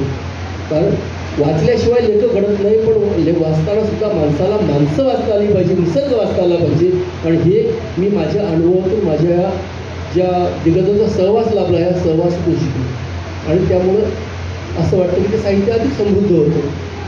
ते म्हणाला तर स्वर्गीय आनंद देतच, पण ते दुसऱ्याला वाचताना सुद्धा त्याचा आनंद व्हावा ही अपेक्षा असते. त्यामुळे ती कलाकृती त्या पद्धतीनं साकार होते. पण आता तुम्हाला हा फरक जाणवतोय का की गावाकडे सुद्धा आता गाव सुद्धा निम्म शहरं होऊ लागलेली आहे. हो, त्यामुळे बोलींचा प्रभाव किंवा बोलींचं अस्तित्व कमी होत आहे, त्याला धोका निर्माण झाला आहे काय आपलं काय म्हणणं? साहजिकच, कारण ग्राम्य संस्कृतीला खूप तडा गेला. जुन्या लोकांना शब्द आठवत नाही आता. प्रश्न असा आहे की आता शेतीचं जे यांत्रिकरण झालं आहे त्यामुळे ते पहिलं पाभार, काढं, जाणावळं जे काही शब्द आहेत, साकण, आता बैलगाडीसुद्धा चित्रात गेली, मुलांना चित्रात वेगळे दाखवायला लागतील. असा काळ बदलत चालला आहे. तर परिवर्तन हा जरी जगण्याचा जीवनाचा स्थायी भाव असला, बदल स्वीकार्य असला, तरी हे ग्रामीण जीवनाचे जे पदर काळाच्या पडद्यात चालले ते कुठेतरी शाबूत ठेवले पाहिजे, ते कुठेतरी कोरले गेले पाहिजेत. आणि त्यासाठी हा आमचा प्रयत्न चालू आहे. त्यामुळे जुनी माणसं आपुलकीने बोलायची, आपलेपणाने बोलायची. आता तसं राहिलं नाही. आता एवढी अवघड परिस्थिती झाली की बांध कोरून पोटं भरायला लागल्यात लोक. दुसऱ्याचे बांध देखील कोरून ते देखील पुरायला तयार नाही. तर मग माणसाचा माणूस पण का दुसऱ्या ताटातलं मला कसं मिळेल अशा प्रकारची वृत्ती आली. खेडेगावामध्ये तर एवढं विदारक चित्र आहे, खूप विदारक चित्र आहे. धाबासमधून खेडेगावापर्यंत पोहोचली. काय मग तो गावगाडा असं कुठंतरी घुसपट चालली गावगाड्याची. मी पाहिलेली माणसं, मी पाहिलेला गाव, तो गाव आज नाही. ती माणसं एवढी इतकी प्रेमळ माणसं होती, आपलेपणाने त्यांच्या एका शब्दाने जगण्याची उर्मी मिळायची. आता तसं नाही. आता पूर्वी आनंदाने दरवाजे फुले व्हायचे, आता ती दरवाजे कुरकुरत उघडतात. सिमेंट काँक्रीट जगलं, झोपड्या होत्या त्यावेळेला. चित्र सगळं बदललंय.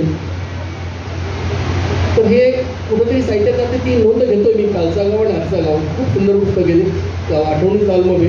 आणि त्याला हे देखील तसं दिलं की जे इरसाल पण असतं गावखेड्यातील इरसाल पण सुद्धा नोंदवलं मी. आणि मग त्या कलाकृतीस तेवढं एकरूप व्हावं लागतं. कोणती कलाकृती, कथा असू द्या, कादंबरी असू द्या, त्या तुम्हाला समोर झाल्याशिवाय तुम्हाला लिहिता येणं शक्य नाही. म्हणजे असं माझं मत आहे. कारण त्या तुम्ही लेखिका, सरही लेखिका, सरांचा अनुभव तो दीर्घ आहे काय. ते माझ्यासारखं माणसं तर माझी तशी ही पद्धत आहे की त्या घटनाची त्या प्रसंगाची स्वतः एकरूप व्हायचं आणि भावलं तरच लिहायचं. अगदी बळच ओढून काढून प्रसंग कुठलाही आणायचा नाही. तो संवाद देखील तितकाच परिणामकारक व्हावा अशा पद्धतीचा संवाद बोलीभाषेत देखील यायला हवा असं मला वाटतं. खरं तुम्ही म्हणतात आहे की साहित्यिक किंवा कलाकार हा या अर्थाने दुवा असतो अशा पिढ्यांमधला. सर आपण आता आपल्या शेवटच्या सत्राकडे आलेलो आहोत, सत्राच्या शेवटी आलेलो आहोत. खरं तर अगदी सुरुवातीला आपण जो अद्भुत रसाचा उल्लेख केला आणि आत्ता सरांनी जे सांगितलं की माणसं कोरडी व्हायला लागलेली आहेत आणि तुम्हीही सुरुवातीला म्हणाल की शुष्कपणा आला माणसांच्या वागण्यामध्ये येऊ लागलेला आहे आताच्या पिढीमध्ये. याचं कारण अद्भुत रसाचं प्रमाण जे आहे लहानपणी जे त्यांना मिळायला हवं वाचनातून किंवा शिक्षणातून ते कमी होऊ लागले. हाच मुद्दा धरून आपण बालसाहित्याकडे येऊया. सरांना बालसाहित्याचं साहित्य अकादमीचा पुरस्कार मिळालेला आहे त्यांच्या पुस्तकासाठी. आणि त्यामुळे दीर्घकथा किंवा कादंबरी किंवा नाटक, एकांकिका अशा सगळ्या मोठ्या रूपबंधापासून सुद्धा अतिशय ज्याला वेगळं आणि कठीण असं मानलं जातं असं बालसाहित्य तेही सरांनी अतिशय यशस्वीपणे हाताळलेलं आहे. ह्या बालसाहित्याचं आजचं स्वरूप आणि मगाशी तुम्ही जो अद्भुत रसाचा जो उल्लेख केला आणि त्याचं जे कमी होऊ लागलेलं प्रमाण आहे आणि बालसाहित्य म्हणजे नक्की काय रे भाऊ अशा प्रकारची सुद्धा विचारणा करण्याची वेळ आता येऊ लागली. तर ह्याबद्दल आपलं मत मांडा. आजच्या बालसाहित्याच्या संदर्भामध्ये बोलायचं झालं तर आपल्याला दीर्घ असं बोलता येईल, परंतु थोडक्यामध्ये जर सांगायचं झालं तर साधारणपणे 2 ते 3 टप्पे आपल्याला लक्षात घ्यावे लागतील की स्वातंत्र्यपूर्व काळामध्ये जे बालसाहित्य आपल्याकडे निर्माण झालं प्रामुख्याने त्याचा एक हेतू होता आणि त्या हेतूप्रमाणेच हे बालसाहित्य आपल्यासमोर आलेलं आहे. अर्थात तत्पूर्वी आणि मी जसं म्हटलं की कथासरी सागर वगैरे ही आपल्याकडे प्रचंड अशी संपदा आपल्याकडे आहेत आणि त्यामधून बालसाहित्य खूप काही बाहेर काढता येतं. खरं तर जरी ते बालांच्यासाठी लिहिलं गेलं रचलं गेलं नसलं तरी मात्र आपल्याकडे सामुग्री सगळीच होती. साधारणपणे स्वातंत्र्यपूर्व काळामध्ये जे बालसाहित्य आपल्याकडे लिहायला आपण सुरुवात केली त्याच्यावर प्रभाव हा परदेशी साहित्याचा होता. त्यामुळे इंग्रजी साहित्यामध्ये बालसाहित्य म्हणून जे काही लिहिलं गेलं आणि जे प्रचलित झालं आणि भारतापर्यंत पोहोचलं आणि या समाजापर्यंत पोहोचलं त्याचा परिणाम म्हणून आपण हळूहळू बालसाहित्य लिहायला लागलो. बालसाहित्य स्वतंत्रपणे लिहिलं पाहिजे अशा प्रकारचा कोणताही विशेष आग्रह आपल्याकडे तत्पूर्वी नव्हता. हा जो काही प्रभाव निर्माण झाला मग त्यामुळे मग बालनायक निर्माण झाले. हे बालनायक आता आपल्याला ओळखू येतात की कुठून आलेत आणि काय त्यांची नावं काय आहेत ती. हे जे काही बालनायक निर्माण झाले आणि त्याच्यातून जो काही हेतू होता तो हेतू प्रामुख्याने संस्कार करणे, शिस्त आणणे वगैरे अशा स्वरूपाचा होता. आणि एक चांगुलपणा जो आहे समाजामध्ये तो जपला पाहिजे तो या बालसाहित्यामध्ये प्रामुख्याने जपला गेला. त्यामुळे मराठी बालसाहित्याचं त्यावेळेचं जे काही कार्य आहे ते एका अर्थाने चांगलं असं आपल्याला मानलं पाहिजे. दरम्यानच्या काळामध्ये एक गडबड अशी झाली की एका बाजूने संस्कारवादी आणि दुसऱ्या बाजूने मनोरंजनवादी अशा दोन्ही प्रकारच्या प्रवृत्तींच्या ओढाताणीमध्ये बालसाहित्य नेमकं अडकलेलं होतं. त्यामुळे आणि एका बाजूने चांदोबासारखे जी मासिकं होती ती बंद पडलेली होती. त्यामुळे असं म्हटलं गेलं की आता काळ कुठे चालला आहे, आपण कुठे गेलो, आपण अवकाशामध्ये पोहोचलेलो, आता कुठे जादूगार राहिले, चिटकणी राहिल्या, राक्षस राहिले, राजा राहिले, कुठे ते सोनेरी केसांचे राजकन्या इत्यादी इत्यादी या गोष्टी आता कशाला पाहिजेत, त्या सगळ्या आपण बाजूला काढल्या पाहिजेत आणि त्याऐवजी बालसाहित्याला काहीतरी वेगळं दिलं पाहिजे. तर वेगळं म्हणजे काय तर अवकाश विज्ञान दिलं आपण, संगणकशास्त्र दिलं, कोडी दिली, गणितं दिली. अशा पद्धतीनं आपण अनेक वेगवेगळे प्रयोग करत राहिलो. पण हळूहळू आपल्या लक्षात हे आलं नाही की हळूहळू आपलं बालसाहित्यही शुष्क व्हायला लागलं आहे. आणि बालांना जी जन्मतः आणि त्यांचा तो हक्क असतो, जन्मतः हक्क असतो की त्यांना जे अद्भुत रसाचं जी तहान असते त्या तहानेपासून आपण या बालांना दूर ठेवतो आहोत असं आपल्या लक्षात उशीर आलं. तोपर्यंत बराचसा काळ हा उलटून गेला होता. आणि आता प्रथमपासून मी आग्रहाने असं म्हणत आलो की अद्भुत रसापासून आपण बालसाहित्याला वेगळं करू नये. तो एक प्रमाद होईल, तो एक गुन्हा होईल एका अर्थाने. आणि मुलांवर, वाचकांवर, त्या पिढीवर आपण अन्याय करतो आहोत. तर तसं न करता पुन्हा एकदा आपण फॅन्टसीला बालसाहित्यामध्ये आणलं पाहिजे असा एक आग्रह माझा नेहमी राहत आला. मग मला असं म्हणत आले की मग हे कसं शक्य आहे, काळ तर आत्ताचा पाहिजे आणि तुम्ही अद्भुत रस त्यामध्ये कसं आणणार, आता तुमचे उडते घोडे कसे येतील, उडते गालिचे कसे येतील, या सगळ्या गोष्टी अशक्य आहेत. त्यामुळे तुम्ही वेगळ्या पद्धतीनं लिहिलं पाहिजे. तर हे वेगळ्या पद्धतीनं लिहिण्याचं जे आव्हान आहे ते स्वीकारून एका अर्थाने बालसाहित्यामध्ये अद्भुत रस तर आहे पण त्याचबरोबर अंधश्रद्धा येणार नाही इत्यादी गोष्टींचे विचार करत नव्या पद्धतीने बालसाहित्य मांडलं पाहिजे हा विचार आत्ता पुन्हा मूळ धरू लागलेला आहे. आणि त्याच्यासाठी म्हणून मी अनेक वर्ष सतत हा विषय मांडत आलो आणि तो आता मान्य व्हायला लागला ही माझ्या दृष्टीने आनंदाची अशी गोष्ट आहे. त्यामुळे बालसाहित्य हे कसं असलं पाहिजे याच्याबद्दलची चर्चा पुष्कळ जरी होऊन राहिली तरी हॅरी पॉटरने उत्तर दिलेलंच आहे की त्याने काय केलं आहे. त्याने त्या अफाट कर्तृत्वाची अफाट प्रतिभेची ती बाई त्याने जे काही विश्व उभं केलं ते इतकं विलक्षण आहे की त्याच्या जवळ जाऊन समजून त्या पद्धतीनं लिहिणं हे जवळजवळ आपल्या नव्या बालसाहित्यिकांना एक अवघड असं आव्हानच होतं. ते कुणीतरी आता पहिल्याला सुरुवात केलेली आहे असं चित्र पालटायला लागल्याचं दिसतं आपल्याला. म्हणून अद्भुत रसाला पुन्हा एकदा बालसाहित्यामध्ये चांगलं सन्मानाचं स्थान आपण दिलं पाहिजे हा माझा मुद्दा आहे. जी पिढी ह्या अद्भुत रसापासून दुरावली ती पिढी आज पालक झालेली आहे आणि त्यामुळे जो एक कोरडेपणा गावगाड्यामध्ये सुद्धा दिसतोय, शहरामध्ये सुद्धा दिसतोय, सर्वत्र आपल्याला दिसतोय. थोडाफार कुठेतरी त्याच्यामध्ये कुठे आर्द्रता असेल, नाही असं नाही माणुसकीची, पण तरीसुद्धा एक आपण पूर्णपणे असं एखादं चित्र जर का उभं करायचा प्रयत्न केला तर हा एक माणसाच्या नात्यातला वागण्यातला कोरडेपणा आपल्याला दिसतो. याची मुळं एक 30 वर्षापूर्वीपासून रुजायला सुरुवात झाली. त्याचा उल्लेख आता सरांनीही केला की हा अद्भुत रस त्यांच्या वाचनातून, त्यांच्या जगण्यातूनच बाजूला गेला आणि त्यामुळे ती पिढी आता आज पालक या कॅटेगरीमध्ये किंवा या स्तरावरती आलेली आहे.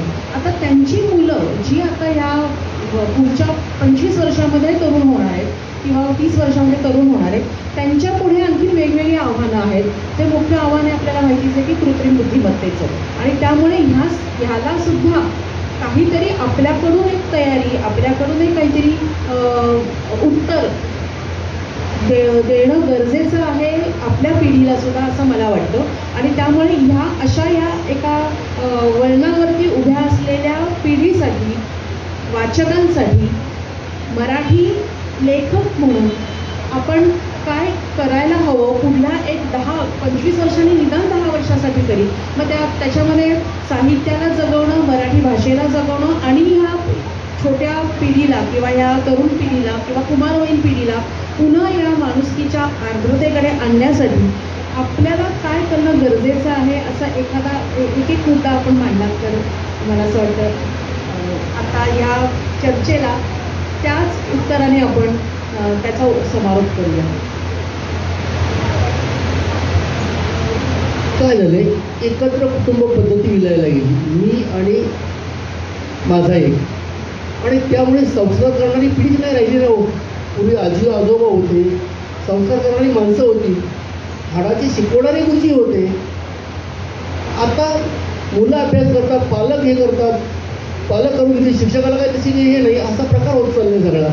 त्यामुळे ही खूप मोठी शोकांतिका आहे. मुळातच मुलं वाचत नाही आणि ही आता प्रसारमाध्यमांनी तर खूप मोठा कब्जा केला आहे. अहो, मोबाईल पाहिल्याशिवाय लहान मुलं दूध पित नाही, एवढी किती मोठी शोकांतिका आहे. आता ही पुढची पिढी कशी साहित्य वाचणार आणि कशी घडणार हा मोठा प्रश्न आहे.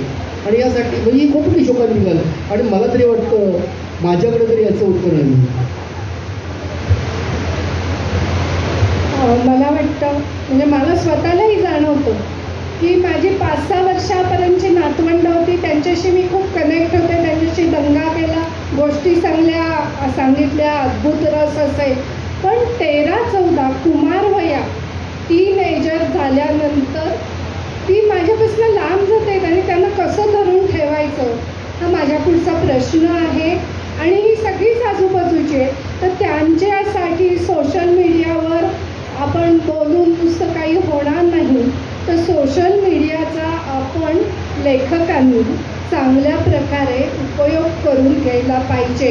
त्याच्यासाठी नेमकं काय करायला पाहिजे याचं उत्तर असं ठोस उत्तर देता येणार नाही. पण मी व्हॉट्सॲप पाहत नाही, मी फॉरवर्डेड मेसेज पाहत नाही. हे सगळं म्हटलं ना तर माझं जग लहान होत जाणार आहे. त्यांच्याशी कनेक्ट होण्यासाठी मला त्याची माहिती तरी निदान पाहिजे की या तरुण जनरेशनला काय फॅसिनेटिंग आहे. आणि जे फॅसिनेटिंग आहे ते माध्यम माझ्याकडून त्यांच्यासाठी पुरवण्यासाठी, त्यांना आपलंसं करण्यासाठी काही मनात योजना आहेत. पण त्या प्रत्यक्षात उतरल्याखेरीज बोलणं बरोबर ठरणार नाही. कारण त्यात यश मिळेल की नाही हेही मला माहिती नाही आहे. खरं सांगायचं तर या सगळ्या अंधारात उड्या आहेत. प्रयत्न करायची आवश्यकता आहे, त्यांच्याशी कनेक्ट व्हायची आहे. आणि 25, 30, 35 म्हणजे आता असं म्हणतात 4 वर्षांनीच पिढी बदलते. म्हणजे आता कितव्या पिढीत आपण राहतोय हे खरं पाहिलं. आणि मग एकीकडे आपलं वयोमान वाढत चाललं आहे, लॉन्जिव्हिटी वाढत चाललेली आहे. एकीकडे लहान 3-4 वर्षाचं मुलं जे काय बोलतंय, विचारतोय प्रश्न, त्यांना आपण गोंधळून जातोय. तर या सगळ्याचं आपण दुवा बनणं हे आपलं कर्तव्य आहे. एक लेखक म्हणून आहे, एक संवेदनशील माणूस म्हणून आहे, एक समाजातला एक आपलं काहीतरी देणं असतं ते म्हणून आहे असं मला वाटतं. साहित्यामध्ये बालसाहित्याला पुन्हा एकदा सन्मानाचं स्वरूप प्राप्त झालं पाहिजे हे जे आपण म्हणत आहोत त्याचा अर्थ असा आहे की मधल्या काळामध्ये त्याकडे आपलं दुर्लक्ष झालेलं आहे. आता अलीकडे त्याला पारितोषिकं वगैरे दिली जात आहेत की कुठेतरी अकादमीचं पण पारितोषिक दिलं जातं. यापूर्वी नव्हतं, पण आता एक 10 वर्षामध्ये त्याला स्वरूप त्याचं झालं. किंवा बुकर पुरस्काराला बाबत एक घोषणा आम्ही ऐकली की आता ते बालसाहित्याला पण देणार आहेत. तेव्हा अशा प्रकारे बालसाहित्याला सन्मानाचं रूप प्राप्त व्हायला लागलं ते लक्षात घेता प्रतिभावान मोठ्या लेखकांनी सुद्धा बालसाहित्य निर्माण करावं अशा प्रकारची एक गरज, काळाची गरज आता निर्माण झाली. जसं काही या नोटवरती आपण आपला संवाद इथे थांबवूया, तो पुढेही चालूच नाही. विषय खूप आहेत आणि हे विचारमंथन व्हावं, चालू राहावं अशीच इच्छा आयोजकांचे मनापासून आभार. एक म्हणजे हा जो प्रयत्न आहे पुणे बुक फेअरमध्ये तो त्यासाठीच आहे. 2 गोष्टी महत्त्वाच्या तुम्ही बोलल्या त्या मला जाणवल्या. एक म्हणजे पिढी 4 वर्षात बदलते. म्हणजे आज जर मुलाला विचारलं तर पिढीच्या मुलाच्या त्या मुलीचं किती अंतर पाहिजे तर तो म्हणतो मॅक्झिमम 1 वर्ष 2 वर्ष. 4 वर्षाला सुद्धा कोणी तयार होत नाही. त्यांना बरोबरीची मुलगी पाहिजे, मुलीलाही बरोबरचा मुलगा पाहिजे. हा एक मुद्दा. दुसरा मुद्दा माझ्या आयुष्यात घडलेला मी सांगतो की निर्मल कॉन्व्हेंट म्हणून एक सातारा शाळा आहे. त्या शाळेमध्ये इंग्रजी माध्यम आहे. त्या शाळेमध्ये माझी 2 मुलं होती आणि मला 26 जानेवारीला बोलवलं.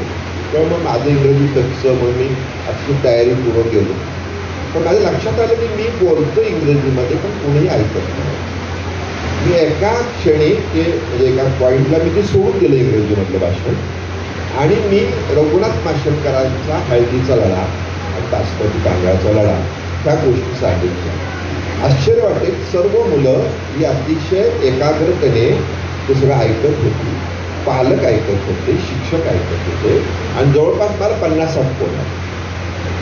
हे मी एवढ्यासाठी सांगितलं की आत्ता आपल्याला काय करावं लागेल हे माझ्या शाळेमध्ये मी करतो आणि 3-5 शाळा आहेत सातारमध्ये, की तुम्हाला शाळेमध्ये विशेषतः कविता आणि गोष्टी या सांगितल्या पाहिजे.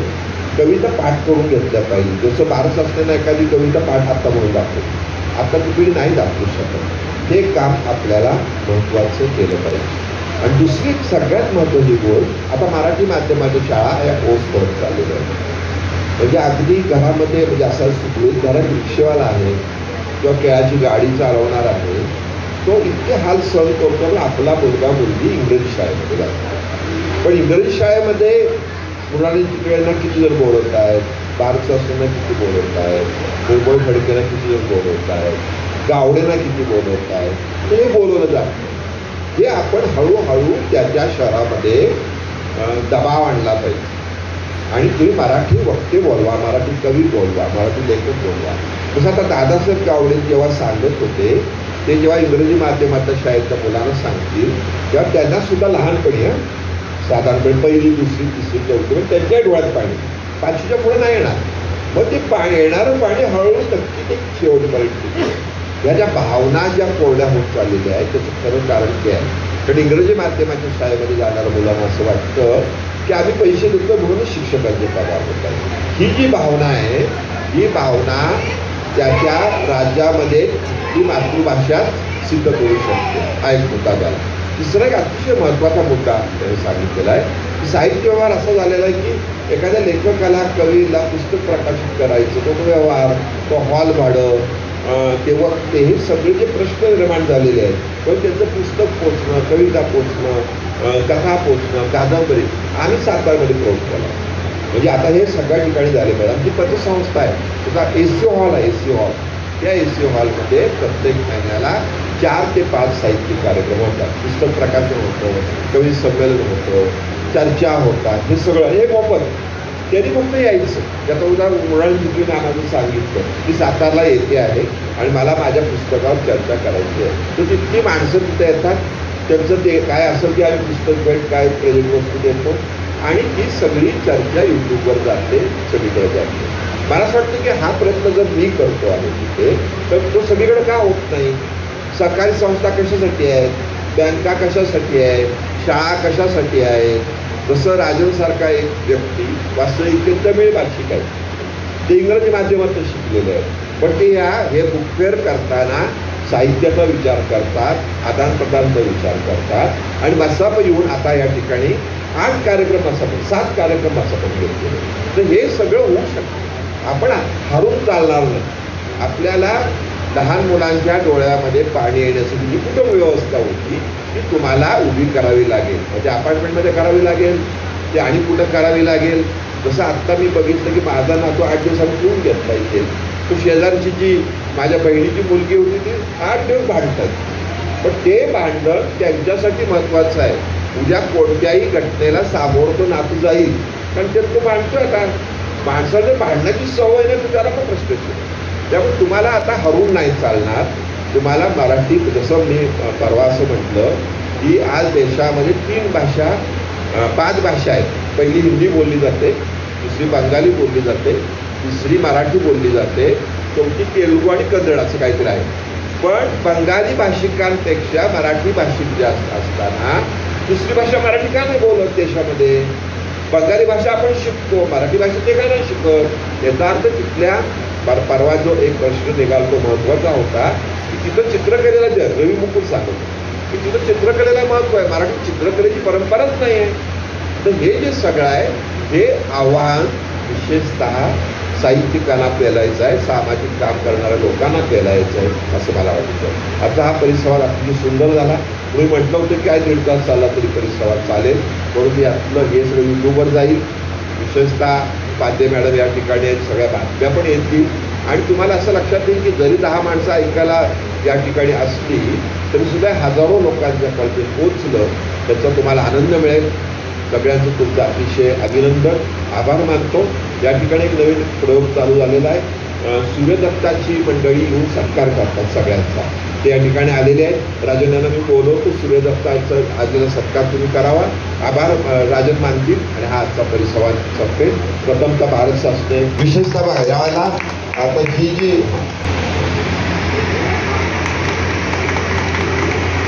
देशमुखी आहे पुणे गावडे तुमचं ग्रामीण जे आहे ना तेच आता महत्त्वाचं झालेलं आहे. तुम्ही बोलत राहा, त्यांचाही सत्कार या ठिकाणी होतो. फोटो काढूया आमचा तो